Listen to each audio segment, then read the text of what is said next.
Hello नमस्कार, स्वागत आहे तुमच्या सगळ्यांचं नवीन एका व्हिडिओजमध्ये। तर आज आहे रविवार। तर आता घरातलं देवपूजा फरशी घरातली सगळी पुसून झालेली। आता सुट्टी असल्यामुळे सकाळचीच फरशी पुसून घेतली। चहा पाणी झाल्यानंतर फरशी देवपूजा झालेलं आहे आणि स्वयंपाकाची पण निम्मी अर्धी तयारी झालेली होती। तर आता बाहेरचं आज म्हटलं पाण्याने धुवून घ्यावं। 8-10 दिवस झाले असतील धुवून। तर धूळ जरा जास्त झाली की मग असं धुतलं की बरं पडतं, कारण झाडून सगळं निघत नाही। आणि मग आता इथं म्हटलं अगोदर कपडे भिजत ठेवावे। तर काय मशीनला लावलेले असतात, काय अर्धे आहेत हाताने धुवायचे, ते भिजत घालून मग स्वयंपाक झाल्यानंतर ती धुवायला तोपर्यंत कपडे व्यवस्थित भिजतात, मग धुवायला जास्त वेळ लागत नाही। तर सकाळचे आता 9 वाजलेले आहेत। तर सुट्टीच्या दिवशी थोडंसं निवांत असतं, म्हणजे पोरं घरी असल्यामुळे डबा द्यायची काही घाई नसते, त्यामुळं आपल्या टायमिंगनुसार आपण सगळी कामं निवांत करू शकतो। तर आता इथं कपडे भिजत ठेवलेले आहेत आणि बघा सकाळच्या 9 वाजलेले आहेत। छान असं वातावरण आहे बाहेरचं। तर आज थंडी कमी होती, खूपच म्हणजे अजिबातच थंडी नव्हती। आभाळ आल्यासारखं झालेलं होतं, त्यामुळे थंडी नव्हती। आणि आता मी अगोदर स्वयंपाक करून घेणार आहे आणि नंतर आज खव्याच्या पोळ्या मला थोड्याशा बनवायच्या होत्या। तर गाजराचा हलवा बनवायचा होता म्हणून मी खवा आणलेला होता, 1/2 किलोच खवा आणलेला, जास्त नव्हता। पण मी खव्याची जी पोळी असते ती यूट्यूबवरच बघितलेली होती। ती कधी म्हणजे खाल्लीसुद्धा नव्हती किंवा कशी करतात हे पण नव्हतं माहीत मला, फक्त मी शॉर्ट व्हिडिओला बघितलेलं की खव्याची पोळी केली जाते। तर म्हटलं आता आपण ट्राय करून बघूया। थोडासा खवा, त्यातला हलवा करण्यासाठी जो खवा आणला होता त्यातला म्हटलं थोडासा खवा घेऊन अगोदर 2-3 पोळ्यात बघूयात कशा होतात, मग चांगल्या लागल्या तर आपण नंतर बनवून बघूयात। तरी त्यासाठी साखर घेतली आणि वेलची, आता हलवा बनवायचा त्यासाठी पण वेलची पावडर पाहिजे होती, मग दोन्हीला पण होईल म्हटलं। खव्याच्या पोळीला पण थोडीशी वेलची आणि साखर टाकायची होती। तर 70 रुपयाला 1/2 किलो म्हणजे एवढा खवा होता। तर हलव्यासाठी एवढा म्हणजे गाजर पण 1 किलो नव्हतं, मला वाटते 1/2 किलो एवढी गाजरं आणलेली होती। तर यासाठी म्हटलं हा खवा भरपूर होईल, तर ह्याच्या थोड्याशा पोळ्या ट्राय करून बघूया आणि चांगल्या झाल्या तर मग नंतरच्या वेळेस थोडासा जास्त आणून बनवता येतील।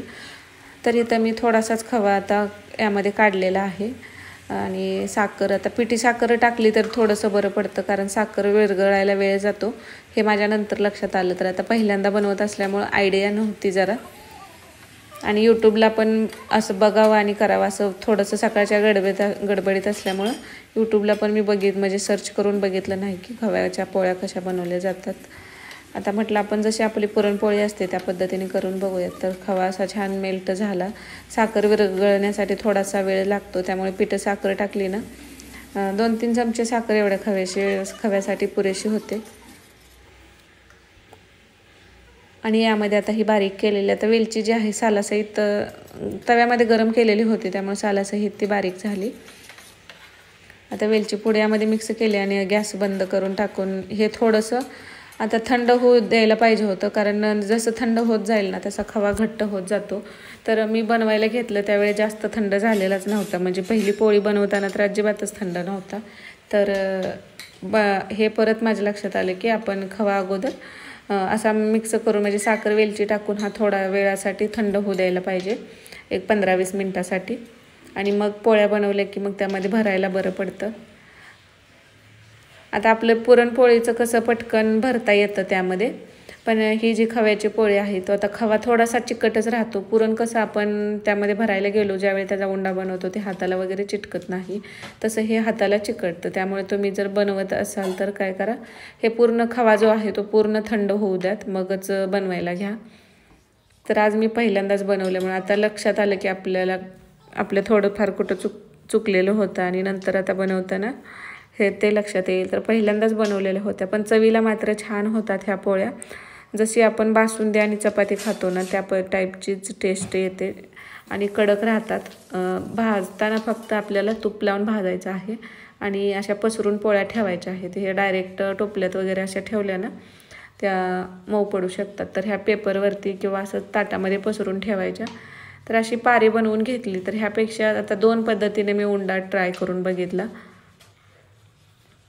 तर असा बनवायला काय होतं की थोडासा वेळ जातो ह्याला, कारण खव्याला हात लागला की ते आपल्या हाताला चिकटतं आणि मग ते आपल्याला परत ते हात पुसावं लागतो आणि मगच ह्यामध्ये हे सारण आतमध्ये असं भरायला व्यवस्थित जमत नाही. हे नंतरची जी पद्धत होती ती पद्धत मला सोपी वाटली. अशा पद्धतीने सारण भरपूर आतमध्ये बसवता येतं, पण उंडा बनवायला थोडासा वेळ गेला.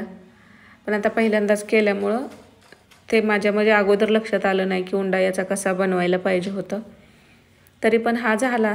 तर पोळी छान झाली होती आणि सारण अगदी काटोकाट पसरलं ना. पोळी अगदी खव्याची पोळी चवीला छान लागते. तिळाच्या पोळीपेक्षाही ही पोळी छान लागते. जशी की कोणती आपण एखादी मिठाई वगैरे खातोय त्या पद्धतीची चव लागते. आणि 5 ते 6 दिवस तरी व्यवस्थित वरती ह्या पोळ्या टिकतात. पण ठेवताना ह्या मात्र अशा पसरूनच ठेवायच्या आहेत. तर एकावर एक अशा पोळ्याच्या डब्यात वगैरे न ठेवता ह्याला पसरून ठेवायचं आहे. तर अशा पद्धतीने छान पातळ तुम्हाला जेवढं म्हणजे हे लाटता येतं आहे तेवढं लाटून तुम्ही घेऊ शकता. जेवढं पातळ होतील तेवढ्या छान लागतात. सारण अगदी काटोकाट त्याचा आता उंडा व्यवस्थित बनवायला पाहिजे म्हणजे सारण सगळीकडे पसरलं जातं. तर ह्या प्लेटमध्येच मी अशा ठेवलेल्या आहेत. तर आता मी जास्त फक्त 2 ते 4च करून बघितलेल्या आहेत, कारण ह्या कशा लागतात किंवा कशा बनवल्या जातात ह्याचा मला थोडासा अंदाज नव्हता. आणि हलवा तर मुलांसाठी बनवायचाच होता, कारण गाजर यायला चालू झाले पण अजून हलवा बनवलेला नव्हता. तर मुलांना हलवा जास्त आवडतो. आणि आता बघा अशा पद्धतीने थोडीशी छोटी पोळी लाटून घेतली आणि मग यावरती असं सारण टाकून. ही पद्धत सोपी आहे. तो उंडा करत बसण्यापेक्षा ना ही पद्धत मला सोपी वाटली. आता म्हटलं नंतर करताना ह्या पद्धतीनेच आपण करूयात. अशा पद्धतीने हे फोल्ड करून घ्यायचे, एक्स्ट्राची कणिक काढून घ्यायची आणि लाटून घ्यायचं. हवं तेवढं तुम्हाला सारण यामध्ये बसवता येतं. आणि सारण थोडंसं थंड झालं ना ते सुद्धा घट्ट होतं, कारण मी अगोदरच्या ज्या 2 पोळ्या केल्या त्यावेळी तेवढं ते थोडंसं गरम असल्यामुळं पातळ राहतं आणि जसं जसं खवा थंड होत जाईल तसा तो मग घट्ट होत जातो. तर तूप लावून अगदी बारीक गॅसवरती ह्या पोळ्या मोठ्या गॅसवरती पटापट भाजायच्या नाहीत, तर बारीक गॅसवरती व्यवस्थित भाजून घ्यायच्या. आणि थंड झाल्यानंतर यामध्ये खवा आणि साखर असल्यामुळे ना भरपूर कडक अशा ह्या पोळ्या होतात. अशा आता जरी पोळी बघा मऊसूद तुम्हाला लवचिक दिसत असेल, पण ती थंड झाल्यानंतर ना ही अजून थोडीशी गरमच आहे तरीसुद्धा एवढी म्हणजे अशी तुटते बघा. अशा पद्धतीने क्रिस्पी छान होतात. तर नक्कीच ह्या पद्धतीने तुम्ही सुद्धा खव्याच्या पोळ्या ट्राय करून बघा. छान लागतात चवीला सुद्धा. आणि प्रवासात वगैरे जर न्यायचे असतील तरीसुद्धा ह्या 5 ते 6 दिवस तर त्याच्यापेक्षा जास्त, पण कमीत कमी तेवढे दिवस तरी व्यवस्थित राहतात. आणि आता माझी स्वयंपाक वगैरे झालेली, अगोदरची भांडी झालेली होती, पण आता हे पोळ्यानंतर मी स्वयंपाकानंतर केलेल्या होत्या. तर हे पण राहिलेली भांडी घासून घेतली सिंक. आणि आता कपडे जी भिजत घातलेली होती ती धुवायची होती. किचनचं नॅपकिन ही मग कपडे धुताना जे काही गोळा करून सगळं मग धुवून उन्हात टाकलं की ते आपल्या व्यवस्थित उन्हामध्ये सुकले जातात. मग किचनच्या नॅपकिनचा वास वगैरे येत नाही. तर हे किचन आवरून झालेलं होतं. जेवण पण बऱ्यापैकी सगळ्यांची झालेली होती. तर आता मला हे आता 11:30 पावणे 12 झालेले आहेत सकाळच्या. सावली आता सकाळी बघा ऊन होतं, आता इथंपर्यंत सगळे सावलेले. आणि जिथं कपडे धुतो ना तिथं ऊन येतं, त्यामुळं थंडीच्या दिवसात उशिरा कपडे धुवायला बरं वाटतं. आणि उन्हामध्ये कसं थंडीच्या दिवसात जेवढं आपण उन्हात बसेल तेवढं बरं वाटतं. तर इथं कपडे धुताना बरोबर ऊन येतं.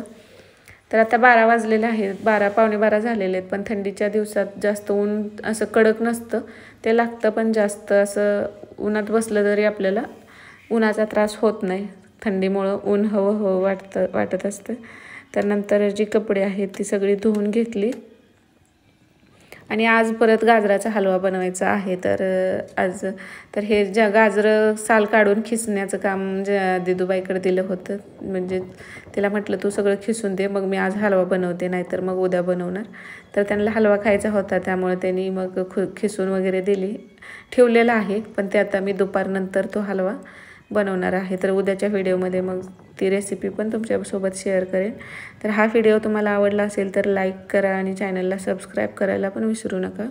श्री स्वामी समर्थ सगळ्यांना. आणि हा व्हिडिओ तुम्ही कोणत्या गावातून किंवा शहरातून पाहत आहात हे सुद्धा कमेंटमध्ये नक्कीच सांगा, कारण माझा व्हिडिओ कुठंपर्यंत पोहोचतो हे माझ्यासुद्धा लक्षात येईल. धन्यवाद.